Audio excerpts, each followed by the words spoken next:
आगे का दिन, उमंग और उत्सव का दिन, किसी माँ की गोद में किसी पिता के छत्र छाया में बाल भगवान का अवतरण होता है।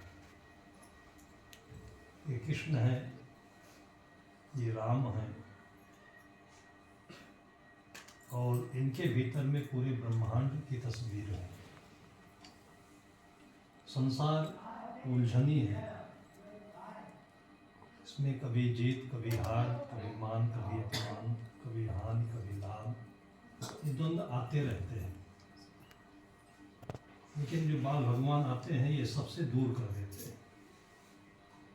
इनका कोई अपना नहीं, कोई दुश्मन नहीं, इनके पास कोई भी द्वंद्व नहीं। इसलिए जब माता पिता गोदी में लेकर इनको बैठते हैं तो सारा संसार का दुख भूल जाता है। पहले पूर्वजों के व्यवहार को, परंपरा को याद करें। सूरदास जी ने भगवान श्री कृष्ण के बाल चरित्र का जो वर्णन किया है, पूरी दुनिया का अन्यतम काव्य है, जिसको गा करके कितने भक्त संत बन गए,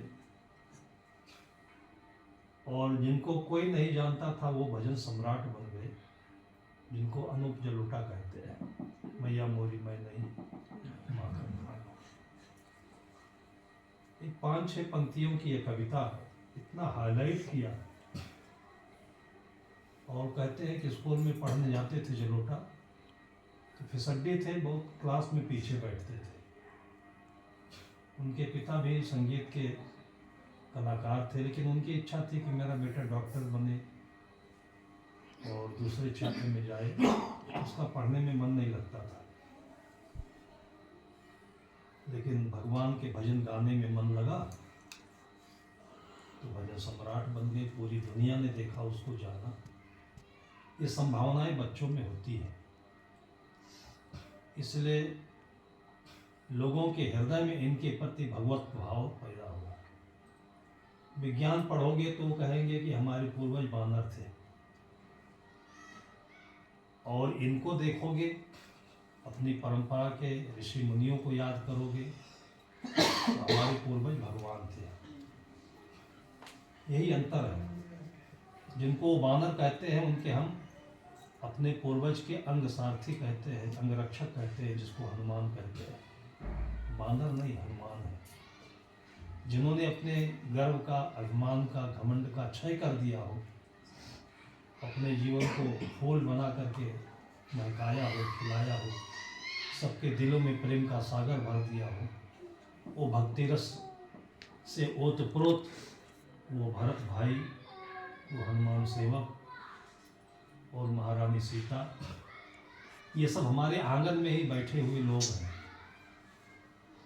और आज देखिए अयोध्या में महीनों से उसी का उत्सव चल रहा है, पूरी दुनिया में इसकी चर्चा हो रही है। तो समझ लीजिए कि यह घर ही अयोध्या है।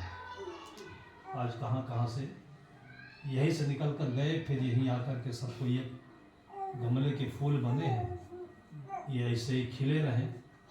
इन बच्चों को जीवन में ये जो सुगंधी है, ये लेकर के इनके गुण, इनका टैलेंट, इनकी बुद्धि जहाँ भी बैठे, कुर्सी पर, समाज में, बिजनेस में, सेवा में, ये सब के दिलों को महकाते रहे। ये हमारे पूर्वजों का जो वरदान आशीर्वाद मिला है, इसी को लेकर के ये ऊर्जावान बने। इसी शुभकामना के साथ में बोलिए सद्गुरुदेव देव की जय।